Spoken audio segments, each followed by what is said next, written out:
Quoi? Le blindage, il est épais comme ça dans la station? Non, vas-y, t'es sérieux? Ouais, je te jure, un peu. Enfin, il est un peu. Ça fait un peu 36-24 cm, quoi. Sérieux? Le blindage, l'épaisseur du blindage de la station. Ouais, je te promets. J'étais moi dans l'espace, hein. Moi j'ai vu, hein, wesh. Regarde, j'étais en combinaison d'égoutier, t'as vu, tranquille avec mes potes de la NBA, d'Hollywood et tout. Je te garantis, c'est épais comme ça, bâtard, frérot, le blindage de la station. Sérieux? Et vous allez à quelle vitesse? Ouais, on va à 28 000, 30 000 km/h à peu près, t'as vu? Putain, alimenté par des panneaux solaires, incroyable. Et si vous prenez un caillou, ça résiste ça alors, à 28 000 km/h? Oh, ouais, on s'en prend tous les jours des cailloux, hein, ça arrive souvent, hein. Enfin un peu, tu vois, mais ça arrive, hein. Ah ouais, d'accord, ok. Et pas de trou, quoi, ça résiste. Il n'y a jamais eu de trou dans la station spatiale. Non, pas que je sache. Ah, ok, d'accord, bon, pas de problème. Alors, bienvenue dans ce deuxième épisode de la Pesquenade, la grande soirée du pesquet. Alors, première question de ce grand jeu télévisuel, youtubesque, apocalyptique. Alors, qui est l'inventeur des NASA Boy? Vous écoutez ou pas là? Putain, c'est toujours distrait, ceux-là. Non, mais c'est à cause du bonnet d'âne qu'ils ont sur la tête, ils entendent pas bien. Comme ils ont des petites têtes, ça leur descend sur les oreilles, et puis du coup, ils sont comme ça, ils disent... Qu'est-ce qu'il fait? Il faut dessiner l'homosexualité? Non, un homo sapiens. Allô Houston à la base, je ne vous reçois plus. Oui, non, relève juste ton bonnet d'âne là. Voilà, tu nous entends? Tu nous reçois 5 sur 5 là, NASA Boy? Oui, Houston, je vous reçois. Bon, c'est bien. Alors, question du jour. Qui est l'inventeur? Allez-y, ouvrez Google, les NASA Boys. Ouvrez vos dictionnaires, ouvrez vos encyclopédies. Allez, vous êtes prêts? Ouvrez Wikipédia, tout, le fourre-tout.com. Vous êtes prêts ou quoi? Qui est l'inventeur de l'eau? Oui, l'eau que tu bois, l'eau qui t'alimente, l'eau qui fait pousser les fleurs et les plantes. L'eau qu'il y a partout en fait. Eau douce ou eau salée? L'eau. Qui est le mec qui un jour s'est dit tiens, si je prends H plus 2O, là, 2OH, là, hop, j'ai ça, plus quelques sels minéraux, hop, tiens, ça, putain, ça donne quelque chose, ça. Et bizarrement, regarde, si je fais ça, H2O plus plante verte, plus, hop, regarde. Si regarde un autre truc, regarde si je fais H2O plus poissons animaux, regarde, oh, ça fait des trucs bien aussi, ça. C'est qui l'inventeur de l'eau? Quel est le grand architecte qui s'est dit, tiens, il avait plein d'atomes en face de lui, puis il s'est dit, tiens, regarde, hop, tac, ça se met comme ça comme ça là, ça fait de l'eau, ça fait de la terre, ça fait du feu. C'est qui? C'est Thomas Pesquet? C'est la NASA? Non. Alors maintenant, on va faire un travail d'imagination, les NASA Boys. Vous êtes prêts? Attention. Imagine, là, tout d'un coup, là, un claquement de doigts, plus une goutte d'eau sur Terre. Plus un lac, plus une rivière, plus un robinet qui coule, plus une flaque d'eau, plus un océan, plus une mer, rien. Là, en un claquement de doigts. Tu fais quoi? Là, tu seras directement sur Mars. Là, tu n'auras même pas besoin de partir sur fusée. Là, c'est bon, t'es sur Mars déjà. T'es sur Mars. Alors, l'inventeur de l'eau, donc, on va dire, jusqu'à preuve du contraire, c'est Dieu. Une intelligence créatrice qui a ordonné toutes choses de manière parfaite, etc., et qui laisse aux hommes le soin de découvrir sa création parfaite pour finir par le découvrir lui. Celui qui cherche la fin, regarde le commencement. Si tu connais le commencement, tu connais la fin. Parce que tout revient à chaque fois à Dieu, au Créateur. Donc l'inventeur de l'eau, c'est Dieu. Mais alors, il y a un mec qui s'appelle Braguette, ou Braquette, un truc comme ça, ou Baguette, je sais plus, enfin bon, une croquette quoi, qui est directeur chez Nestlé et qui a dit récemment, ouais, je vois pas pourquoi l'eau ça fait pas partie des droits de l'homme, on aurait le droit de la privatiser. Ah, d'accord, alors l'eau n'étant pas un droit, moi j'ai le droit de la privatiser pour me faire du pognon dessus. D'accord, mais le jour où j'enlève toute l'eau de la terre, tu vas faire quoi avec tes deniers, toi? Tu vas te laver avec, tu vas te torcher le cul avec, tu vas le boire, tu vas te laver les mains avec, tu vas te laver les cheveux avec, tu vas faire quoi? Hein, vieux con? Mais même à ces mecs-là, on préférait qu'ils finissent leur vie en tôle à se chier dessus plutôt que de finir en enfer. Parce qu'il vaut mieux un repentir tardif que pas de repentir du tout. Vaut mieux un repentir sur l'instant que de se dire ouais bon on verra ça plus tard. Allez, je vais regarder ailleurs que vers le péché que je viens de commettre. Bon, si tu veux, hein, accumule les tares. Hein. On l'a fait aussi, hein. On a vu ce que ça nous a coûté. Mais demande pardon. T'as un poids sur les épaules. Et tu vas faire quoi? Tu vas te courber les chines comme ça jusqu'à devenir un vieux croulant là? Mais sérieux, mais stop!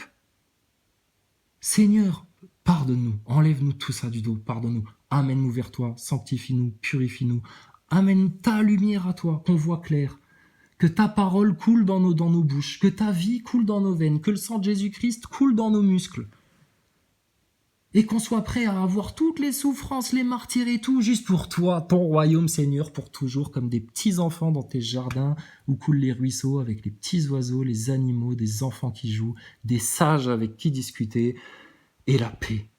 Et la paix. Et toi, tu viens de parler de l'épaisseur d'une station de cinéma. Alors, bon, c'est la pesquenade, c'est la pesquenade. Alors, attention. Alors, faut que je me chauffe. Alors, attends. Donc, so, you know Mr. Pesquet, because I will interview Mr. Bill Gates next week. I have to practice my English. So, would you please resume the interview, but not in French, but in English. En blanc et noir, je m'appelle Hugo. Et tu vas bosser chez Quotidien, chez Yann Barthès, toi, bientôt. Hein. Ah, mais c'est ce qui t'attend, hein, c'est sûr. Hein. Toi, tu déroules le tapis à l'élite globale. Et il décrypte en plus. Et il décrypte. Il se fout de notre gueule, lui, Hugo, là. Putain, Hugo Délire, là. Ah là, Hugo Délire, complet. Tu connais Hugo Délire? Non, c'était dans les années 80, ça. Je crois que c'était avec Karine Cheryl. Tu connais Karine Cheryl? Oh putain, c'est là. Franchement, la mère Macron, à côté, c'est un cajot. Karine Cheryl. Oh putain, attends. Oh là là. Parle-en à Franck Dubosc, il va t'en parler de Karine Cheryl. Il avait la collection complète, le cochon. Alors, bon, alors maintenant, c'est la pesquenade. Alors, alors, t'as fait combien de tests PCR, Pesquet? Alors, 1, 2, 3, 4, 49. 49. T'as augmenté ton score depuis? T'as combien maintenant? 63, 72? Il faut trois choses importantes pour devenir astronaute. Il faut un parcours alors un peu académique, l'international, et puis prendre du LSD dans les soirées privées de la NASA. Enfin bon bref. Ah au fait Thomas Pesquet, j'ai rencontré une femme d'origine roumaine qui a des connaissances à la NASA. Les employés de la NASA apparemment se plaignent de la direction. Oui, ils estiment que comme à l'hôpital français, ce ne sont plus des scientifiques qui gèrent les recherches, les projets, etc., mais uniquement des politiciens, des matu-vus, des arrivistes, des financiers, enfin des proctologues, quoi, plus ou moins des proctologues, quoi. Donc, bon, ça va pas à la NASA, il y a un problème. Est-ce qu'il y a quelque chose dans ton contrat qui t'oblige à toutes les interviews à mettre un t-shirt estampillé ESA? Oui, forcément. Nobel, tu vois, on n'a pas besoin d'être les meilleurs du monde, mais il faut quand même avoir un certain bagage. You know, because we take some LSD and we have the eyes wide open, you know, on the reality, because I am a Satanist, but the people, they don't know, no. Il faut aller s'être mis dans des conditions réelles, si tu veux, on aime bien les scientifiques. Alors bon, alors, il nous expliquait que bon, tu sais, nous à la NASA, on recrute principalement des Charles Bronson qui ont bossé sur des bases pétrolières, qui ont lutté contre le virus Ebola en Afrique, enfin tu vois des profils quand même assez variés. Ou qui étaient sur des brise-glaces. Ou des brise-glaces, enfin tout Hollywood. Ou qui étaient en train de chasser du dinosaure dans un parc quelque part sur une île au milieu du Pacifique, ou tous les profils d'Hollywood, on les prend. Un mec qui aurait des super pouvoirs et qui pourrait faire tomber un marteau en apesanteur comme Richard Garriott l'a déjà fait. C'est dommage que vous connaissiez pas ça, les complotistes en carton, là, les loutruches. Putain, mais vous tapez, franchement, vous arrêteriez d'être triste et d'être inquiet. Vous passeriez votre temps à rigoler. Et eux, franchement, ils méritent. Hein. Ah, s'il y en a qui peuvent mériter toutes vos moqueries, vos colibés, etc., c'est bien les astronautes. Hein. Alors lâchez-vous. en parachute ou des choses comme ça peut être validé, un gars ou une fille. Et le troisième truc important, c'est le côté international. Alors, ne jamais leur donner à manger après minuit. Ah, sinon, ils te transforment la nourriture solide en nourriture liquide, et après, ils le mettent dans leur machine qui transforme le pipi en eau potable, et ah ben, c'est là que le café d'aujourd'hui devient le café de demain, Hugo. Hein. C'est dans la station spatiale, hein, nulle part ailleurs. Hein. S'être un peu exporté, avoir étudié.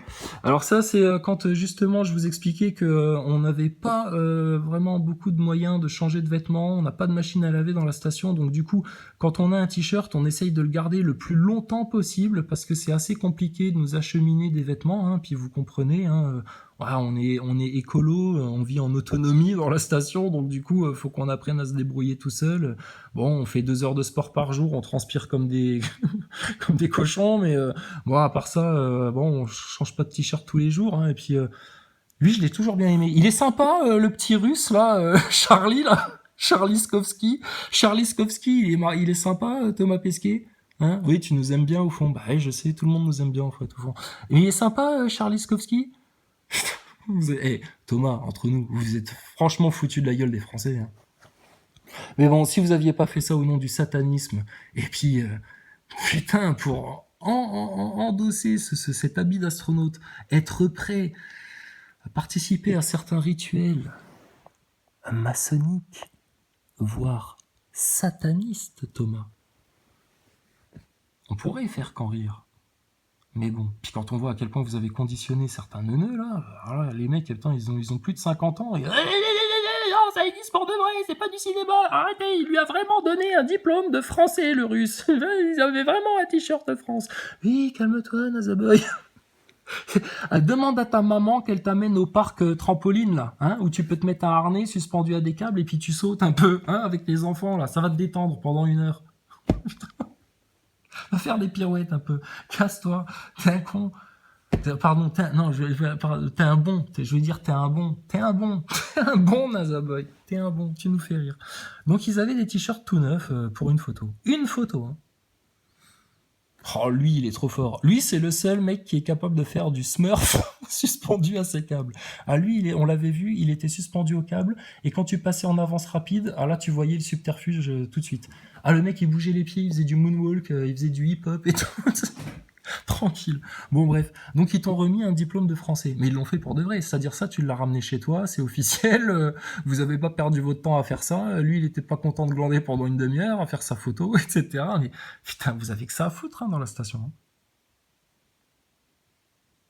Les colonies de vacances pour les Nazaboys. Un jour, alors après, t'as des petits ziades, tu sais, puis ils te disent, ah, un jour, on va aller sur Mars, sur la Lune, j'en suis sûr. Faire du tourisme. Oui, tout à fait, tout à fait. Si, c'est possible. Bah, bien sûr que si, mais si, on est allé sur la Lune en 69, on n'y retourne pas, c'est parce que pour des raisons de budget, quoi. De budget. Écoute, demande-leur ce qu'ils ont fait du fric de la picouse et des vaccins, hein, parce qu'ils t'envoyaient 4 fois sur la Lune. Hein. À l'aise. Ils prenaient tous les non-vax ou tous les malades du Covid, là, tous les testés PCR, et hop, allez hop, sur la Lune. Allez, comme l'esclavage blanc, là.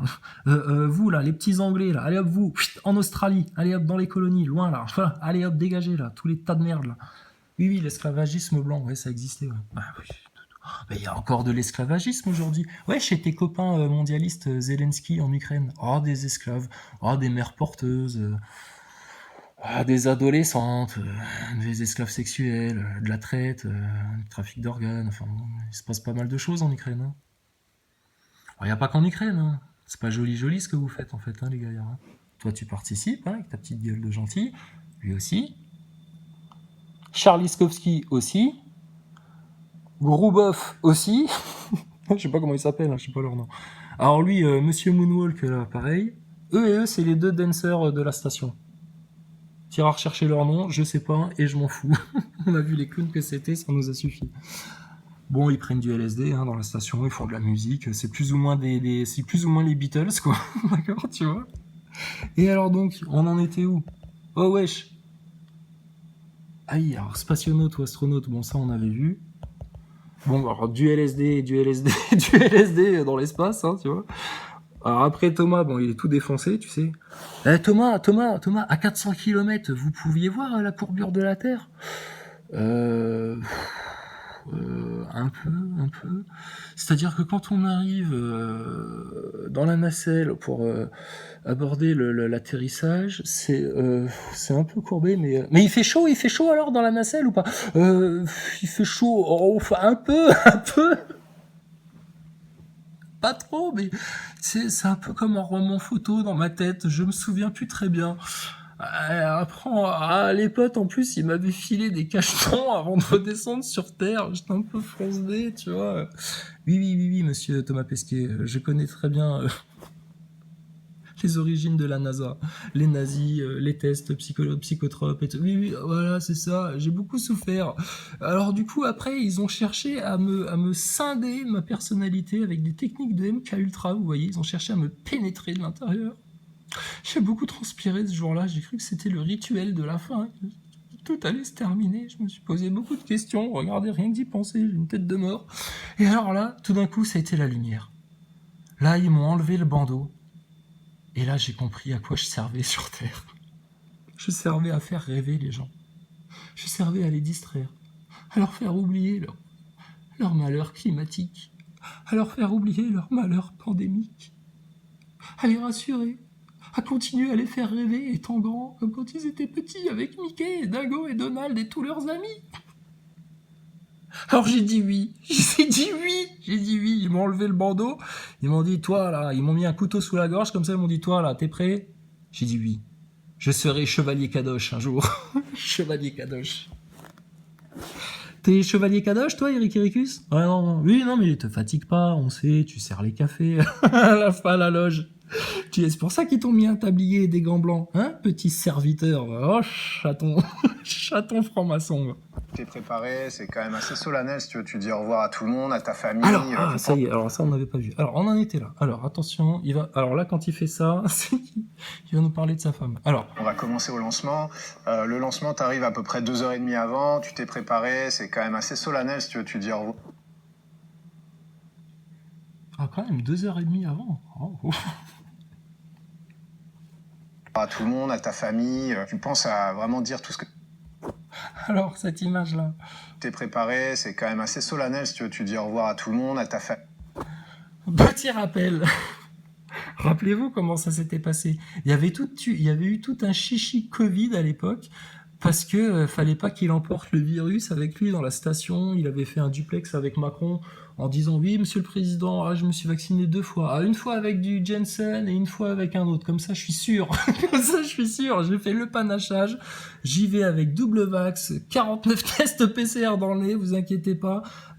J'ai 6 mois pour vous prouver que je vais pas ramener le virus dans la station et c'est pas les lois de la physique qui vont me faire peur. Bon, alors Thomas Pesquet, direction la station. Et comme il fallait pas qu'il file la ch'touille à sa femme avant de partir ou que sa femme lui file la ch'touille, toute la séance des au revoir là, c'est faite à distance, tu sais. Ils ont pas eu le droit de se toucher. Ils se sont envoyés des bisous comme ça. Au revoir mon doudou, bon vol spatial. Oui, au revoir ma chatte. Joyeuse tribulation dans les bureaux du FAO de l'ONU. Amuse-toi bien pendant 6 mois. Tu dormiras bien avec mon effigie en carton bien plat là, le flat Thomas que tu avais montré sur Twitter. Tu dormiras bien avec pendant 6 mois, hein, dans le lit. C'est à droite du lit. Hein. Je dors à droite du lit, chérie. Oui, mon cœur. Oui. De toute façon, on ne se voit que 2 mois dans l'année, vu que je vis en Italie et toi à Houston. Donc t'inquiète pas, oui, c'est bon, c'est pour les caméras. À distance, hein. Au revoir, au revoir. L'autre, fusée, enfin la fusée, il y a un truc qui décolle, Thomas Pesquet, lui, il reste sur Terre. Et puis, le jour même, hein, pour te dire à quel point Anne Motet aussi, c'est une flèche celle-là. Hein. Anne Motet déclare aux caméras de TF1, France 2, tout le mainstream qui est là pour dire alors Anne, ça va, pas trop dur de voir son chéri s'envoler. Vous inquiétez pas, il a mis son déodorant Ménène, je pense que rien ne peut lui arriver. Et donc, alors c'était pas trop dur, les au revoir. Non, écoutez, on sait toute la semaine, on a passé ça à Miami Beach ou je sais plus où là, avec toutes les familles des astronautes, enfin des cosmonautes, enfin des spationautes. Et puis du coup avec les enfants, tout le monde, on a pu faire du vélo, du sport, profiter de la beach house, aller dans la piscine, etc. Ah d'accord, ok.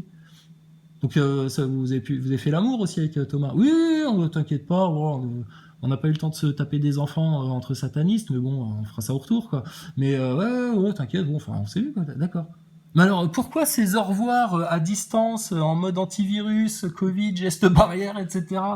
Vous avez fait ça pour le spectacle, alors, pour les caméras? Qu'avez-vous à dire pour votre défense, Madame Motet? Oui, tout à fait. J'espère qu'il va pas revenir trop bronzé cette fois, mon Thomas, parce que la dernière fois qu'il est revenu, je l'ai trouvé blanchâtre. Si, elle avait déclaré ça en 2016-2017 là. Ah bah quand il est revenu, je l'ai trouvé un petit peu blanc. On voit qu'il avait pas beaucoup vu le soleil.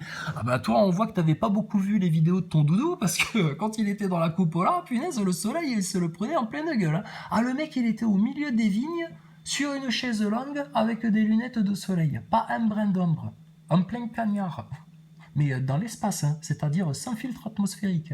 Ah, et le mec, il reste une heure comme ça dans sa coupola, dans son aquarium, derrière la baie vitrée, même pas filtré la baie vitrée. Bah, sinon le verre il serait opaque, forcément. Et puis, du coup, rien du tout. Oui, mais non, tu connais rien, il y a des filtres UV qui permettent de garder le verre transparent. Oui. Et la chaleur. Et le blindage. Et les panneaux solaires, ils sont blindés. Voilà, plus de Nazaboy. En 3 questions, tu les fais fuir. Donc, bref. Donc nous, on rigole. Donc Anne Motet, c'est quoi? C'est du cinéma, tout ça, les gestes barrières, etc. Alors que le jour même, tu déclares que vous avez passé la semaine ensemble dans une beach house. Foutez pas de la gueule du monde. Hugo, tu vas décrypter un petit peu, là, plutôt que de faire la vedette, là, qui reçoit Bill Gates, Thomas Pesquet. Combien tu fais de vues, toi? Ah oui, quand même. Oula. Putain, même l'autruche, il fait pas ça. Merde. Oh là là, je suis jaloux. Oh, je suis jaloux. Donc, bref. Tu vois, on avait essayé de parler à Stardust à l'époque. Il nous avait traité comme du PQ, de crotte de chimpanzé, je crois qu'il nous l'avait rajouté. Oh, des singes. On était des singes qui avions arrêté l'école au CE2. Et si je me rappelle bien, mon père et ma mère étaient frères et sœurs à l'époque. Et sûrement que j'avais dû sortir par le cul de ma sœur, en fait. Un truc comme ça. Mais c'était ça, les échanges globistes platistes. Hein. Nous, on était courtois. Hein. On voulait discuter de science. On s'est fait cracher à la gueule, hein, comme des merdes. Hein. Mais t'inquiète pas, regarde, en 2021, il y a encore des loutruches qui nous crachent à la gueule. Donc, c'est que tout va bien. C'est que tout va bien. Mais... Donc Hugo Décrypte, oui, Hugo Décrypte, tu sais, je suis une graine de sable au milieu de la plage. Comment tu veux qu'il me repère, qu'il dise, ah tiens. Surtout s'il va écouter 10 minutes, il va se dire, oh, il se fout de ma gueule. Ego, tu vois, ego, blocage, rempart, tu vois, le mec, bon, bah écoute, voilà. On ne peut rien pour les orgueilleux. Ceux qui restent dans l'orgueil, c'est comme des gens qui s'enferment à triple tour dans 3 cages successives en mode poupée russe. Premier verrou, hop, deuxième cage. Il ferme le deuxième verrou. Hop, et là, il y a une cage à l'intérieur de la cage et il s'enferme encore dedans. Voilà, triple couche d'orgueil. On peut rien pour toi. Rien pour toi. Et pour péter ces verrous-là, c'est humilité. Donc, soit toi, tu fais preuve d'humilité et tu te prosternes devant quoi d'autre que Dieu. Allah, le Seigneur du trône, le Tout-Puissant, le Dieu de Jésus, de Jacob, de Moïse, d'Abraham, de tous les prophètes, de tous les pacifiés de la terre. Ou alors, bah, il va t'arriver des merdes. Ou alors, il va rien t'arriver du tout. Et alors là, inquiète-toi. Bon, oui. Alors, bon, bah voilà, quoi. Donc, bon, c'est quoi ce cinéma, quoi? C'est quoi ce cinéma? Pourquoi Anne Motet, au revoir mon doudou de loin, et puis le jour même, elle te dit, on a passé la semaine ensemble dans une beach house. Et puis Hugo Décrypte, bon, bah 1 million de vues, bah, oui, nos contestes, mais putain, mes mecs, mais réveillez-vous, regardez, on a affaire à une majorité d'endormis. Et ne serait-on pas plus efficace, nous, les complotistes de tous bords, si nous faisions bloc sur des principes fondamentaux, des poutres, pour justement réveiller encore plus de monde? On dirait que le diable de la division a fait son œuvre vraiment dans toutes les communautés de la société, même jusque dans les familles. Non, vous venez pas à Noël tant que vous n'êtes pas vacciné. Raccroche, chérie. Non, ne réponds plus. Il y a dû y avoir des scènes dans les familles. Ça aussi, ça a fait du mal. Parce que ça, les gens qui doivent gérer des trucs comme ça, qu'est-ce que c'est fatigant, c'est usant. Sérieux. Pourquoi l'humanité se fait autant souffrir juste parce qu'elle veut pas entendre la vérité? La vérité. Et une des vérités, bah, c'est que c'est ton Thomas Pesquet, bah écoute, il vaut pas mieux qu'un Tampax avec le fil qui dépasse, quoi. C'est naze, quoi. C'est naze. Stop le ridicule. Donc bref, donc t'as compris, Anne Mottet, au revoir de loin, et puis le jour même, on a passé la semaine ensemble dans une beach house. Bon, Thomas Pesquet, t'as la télé ou pas dans la station spatiale? Bouge pas de là.